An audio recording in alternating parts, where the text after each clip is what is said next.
So I went out into the wild, that is alongside the roads today, in the chigger bushes and the poison ivy ditches, and I found these elderberries. This is just one stem, and I have a whole lot more. I don't know if you can see those, but a whole bucket full. So I just destemmed a whole bucket full of elderberries on this grate by rubbing them circularly on the top of this grate. The berries drop down through. I did that in 3 minutes. Well, that's amazing to me because it used to take me a whole lot longer than that with a whole lot less berries. So I went out this morning, and from my own garden patch, berry bushes that I planted, elderberries, these are the ones that I got this morning.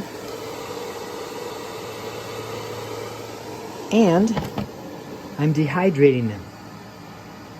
But look at this. These are the berries that I went out this morning and harvested along the roadside, wild. And I've tasted them. And don't worry, they're not so toxic that this little taste is going to hurt me.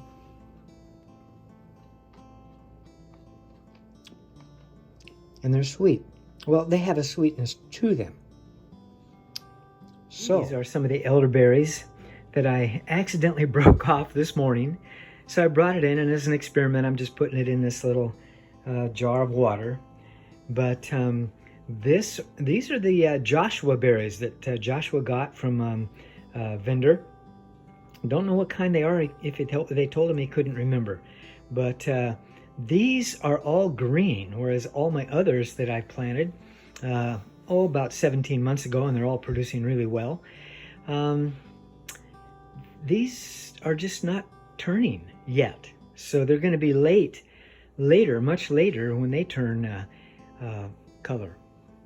We'll just have to see what happens with them out there in the garden. So I've always made my elderberry syrup from dehydrated or dried berries, but today I'm going to make them from fresh. And the recipe, they say, calls for 500 grams. Okay, so that's 500 and half a gram. Okay, and I'm gonna measure this and see what this is in cups. We'll see what happens here. 500, so huh? It turns out that 500 grams is about 3 and a quarter cups of berries. I like cooking my berries on an induction stove because you can control the temperature so much better. Now I'm going to add a total of 3 cups of filtered water from our Berkey. That's 2 cups. I'll add another cup. I've already gotten most of the green berries out and some of the stems that are left over. And so you'll have some left in there, but that's okay. They'll filter out later. Okay, so I go to YouTube, and I'm following a recipe that I've never followed before, and I'm just listening to this lady as she tells me how to do it. 3 cups of water. Okay, now I'm not going to follow her recipe instructions. I'm going to do my own. I'm going to put in some organic ginger, ground cinnamon, nutmeg, and cloves. How much? Oh my goodness, that is to taste, and that is something you're going to have to figure out. I don't even know right now at this moment how much I'm going to use, but it'll be somewhere between 1/4 and 1/2 teaspoon of which ones, I'm not sure. Yeah, you're kind of on your own here. What I ended up doing was 1/2 teaspoon of organic ginger and 1/4 teaspoon of the rest. How's this going to turn out? I never know, because I mix it up every time I do it, because it just, I mean, the recipes that I follow out there, some of them I just don't like. So I'm experimenting with my own recipe situation here. Oh, I just couldn't help myself. I had to go to the refrigerator and get out some of my elderberry syrup, and I'm going to take about a tablespoon swig of this stuff.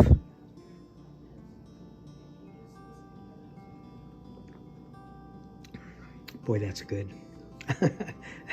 That's good. I think what I'll do is I will make some elderberry syrup from fresh berries, something I've never done before. I've used dehydrated all the time as I order them from these companies. And I'm also going to freeze some. And of course, I'm dehydrating some. So I have several methods that I can use to preserve these berries. these now go into the freezer. Yeah, making elderberry syrup with fresh elderberries is something new to me. I recommend you go online, go to YouTube, and there are a lot of different recipes out there, and you figure out how you want to do it, with dried or frozen or fresh.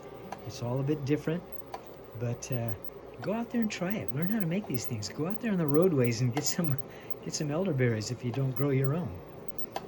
So as it turns out, I ran into a roadside bonanza for elderberries this morning, and half of them went into the freezer, and the other half I made some elderberry syrup. And so this is the syrup that I got. There's about they're about 15 ounces when they're full, 15 ounces a piece for those little jars. And this will last for a while. I'm gonna give one of these to my son because he gave me the honey, and he brought in a cantaloupe and gave us some other kinds of things, and I really owe him. So I'm gonna go ahead and make sure he gets some of that syrup. I've tasted it, tastes pretty good. I do add lemon. After I pretty much finish cooking, I add the whole lemon to it. I understand that that's supposed to help reduce the amount of sweetness that is used to preserve the elderberry syrup. And so anyway, you can see what I've done. I think I've mentioned this, I might have mentioned this before, but the ground cinnamon and the nutmeg, and I can hardly read that. That says cloves, and then, no, not pumpkin pie spice. It was ginger. Okay, so we'll take this one out. I use ginger instead. Half a teaspoon of ginger and a quarter teaspoon of the rest.